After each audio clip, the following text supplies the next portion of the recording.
रामकृष्ण परमहंस जी को, स्वामी विवेकानंद जी के गुरु को बहुत बड़ी बीमारी हो गई थी, कैंसर जैसा रोग हो गया था, कैंसर जैसा रोग।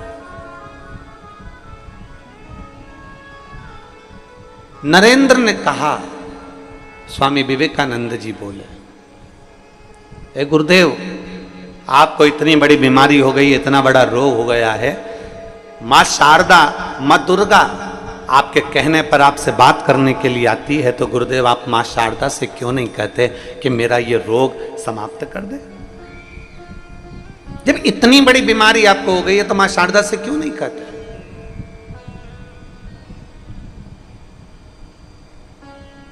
भारत की भूमि के ऐसे संत रामकृष्ण परमहंस जी थे, भारत की भूमि के ऐसे संत चैतन्य महाप्रभु जी थे, भारत की भूमि के ऐसे संत श्रीमद् वल्लभाचार्य जी थे, भारत की भूमि के ऐसे संत श्री रामानुजाचार्य जी थे, भारत की भूमि के ऐसे संत श्री निम्बार्काचार्य जी थे, भारत की भूमि के ऐसे संत तुकाराम जी थे, भारत की भूमि के ऐसे संत श्री रविदास जी थे, भारत की भूमि के ऐसे संत श्री कबीरदास जी थे, जिनके सामने परमात्मा आकर खड़ा हो जाता था और कभी उन्होंने इस बात का ढिंडोरा नहीं पीटा कि मेरी भगवान से बात होती है, भगवान मेरा कहना मानते।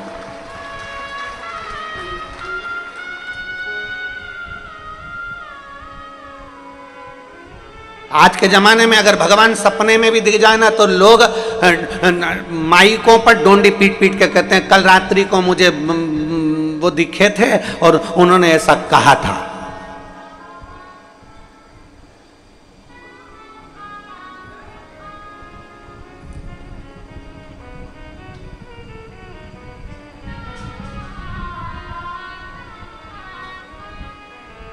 आज के समय में अगर जरा सा भी भगवान का दीदार हो जाए तो लोग डोंडी पीट कर कहते हैं कि मुझे सपने में। और आप लोग खुद अपना व्हाट्सएप चलाते हो, कई बार व्हाट्सएप पे आपने एक पत्र पढ़ा होगा कि वहाँ के महाराज को सपने में 2 सांप दिखे, उन्होंने ऐसा किया वैसा किया, फिर कहा कि ये मैसेज को 5 जनी को भेज, नहीं तो तेरा बुरा कर दूंगा।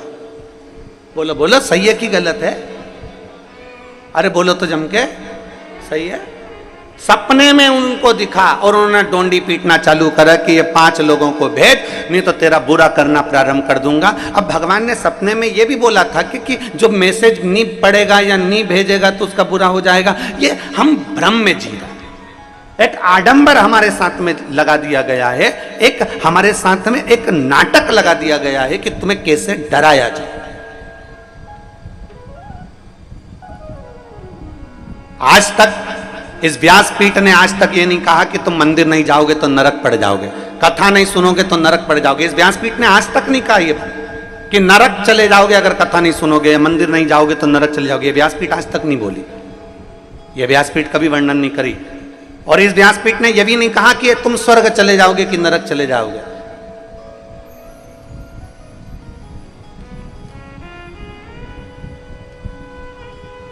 क्योंकि जिंदा व्यक्ति वहां तक जाता नहीं है और मरने के बाद कोई बताने आता नहीं है।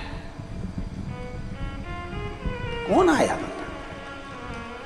जिंदा व्यक्ति वहां तक जाता नहीं है और मरने के बाद कोई बताने आता नहीं है कि मुझे एसी का रूम मिला कि डनलप का गद्दा मिला, मुझे कैसा भवन मिला, कैसा भोजन मिला, चांदी की थाली में भोजन मिला, कि बहुत सारी अप्सराएं मुझे पंखा झेल रही थी, कि मुझे बहुत सुंदर रथ में बिठाया गया, सिंहासन पर बिठाया गया, मुझे बहुत सारा भोजन कराया गया। ये कोई बताने के लिए संसार में नहीं आया। वापिस आकर किसी ने नहीं बताया कि मैं नरक में मैंने ये देखा, कि स्वर्ग में मैंने ये देखा, कोई बताने वाला नहीं था। जिंदा गया नहीं और मरा आकर बताया नहीं। इसलिए शिव महापुराण की कथा में अमरनाथ की गुफा में माता पार्वती जी ने शंकर जी से पूछा था, भोले बाबा आप हमें बताइए कि बैकुंठ क्या है और नरक क्या है, इसका वर्णन आप हमें करिए।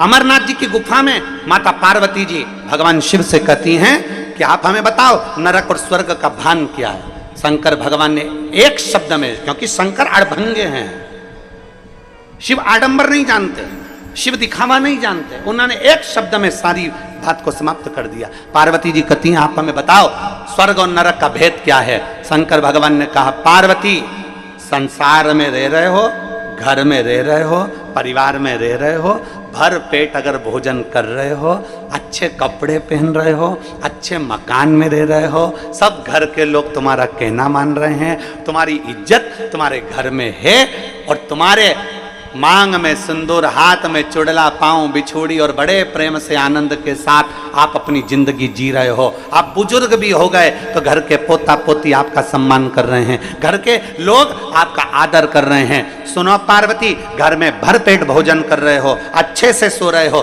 भरचक नींद हो रही है, अच्छी जिंदगी जी रहे हो, तो ये समझ लेना कि तुम स्वर्ग में निवास कर रहे हो। यही स्वर्ग पृथ्वी पर है। और सुनो पार्वती, नरक का भान भी मैं तुम्हें करा देता हूं। नरक किसको कहा जाता है? जिस घर में 4 लोग रह रहे हैं, जिस घर में 8 लोग रह रहे हैं, और दिन भर क्लेश की जिंदगी जी रहे हैं, दिन भर विवादों में घिरे हुए हैं, दिन भर क्लेश में घिरे हुए हैं, जरा जरा सी बात में जहां क्लेश उत्पन्न हो जाता है, समझ लेना पार्वती कि नरक में क्या दुख देखोगे, वो दुख तुम्हें संसार सागर में नजर आता है। इसलिए पार्वती, स्वर्ग भी यही है और नरक भी यही।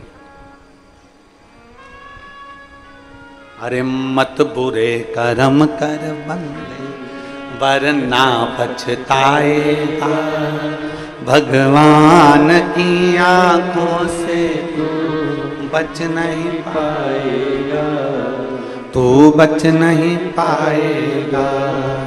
अरे ओ अज्ञानी, मत कर नादानी, अरे ओ अज्ञानी, मत करना।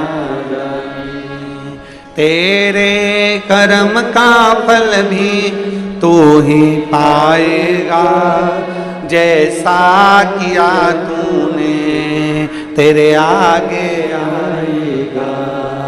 मत बुरे कर्म कर बंदे, वरना पछताएगा, भगवान की आंखों से तू बच नहीं पाएगा, तू बच नहीं पाएगा।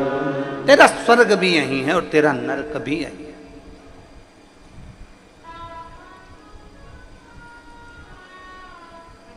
गुरु होता ही जीवन में ऐसा है कि वो आपको स्वर्ग और नरक का दर्शन पृथ्वी पर कराने का प्रयास करेगा। ऊपर की किसने देखी साहब? द्रौपदी से कह दिया गुरु द्रोणाचार्य ने, उस प्रभु का जाप कर, प्रभु का जाप करो, प्रभु को भजो। गुरु द्रोणाचार्य ने यह नहीं कहा कि मेरे चरण पकड़कर बैठ जा, गुरु द्रोणाचार्य ने यह नहीं कहा कि मेरे चरणों में आकर बैठ जा।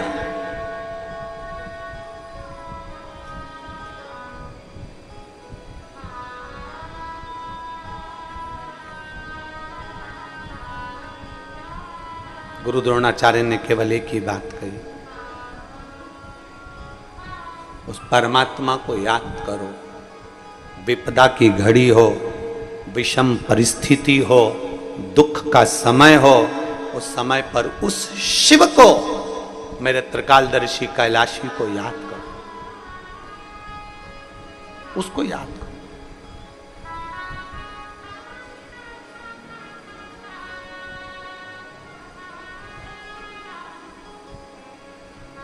और जिस दिन आपने मेरे देवाधिदेव महादेव का स्मरण कर लिया दुख के समय में, तकलीफ की घड़ी में, उस दिन शिव आपके सम्मुख में होगा, शंकर आपके पास में, शिव।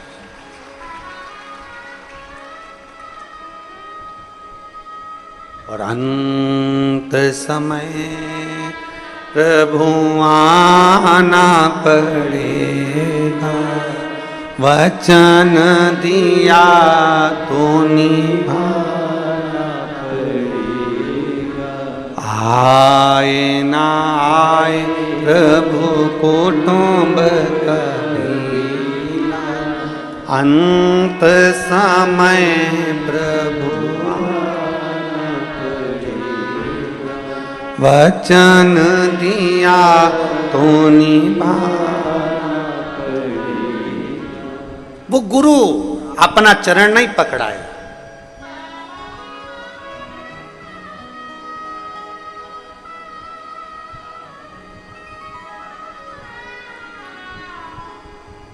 उस गुरु ने अपना चरण नहीं पकड़ाया, गुरु द्रोणाचार्य ने पकड़ाया तो गुरु मंत्र पकड़ाया, पकड़ाया तो गुरु का द्वार पकड़ा। भजन करो, भगवान का स्मरण करो। स्वयं स्वामी विवेकानंद जी रामकृष्ण परम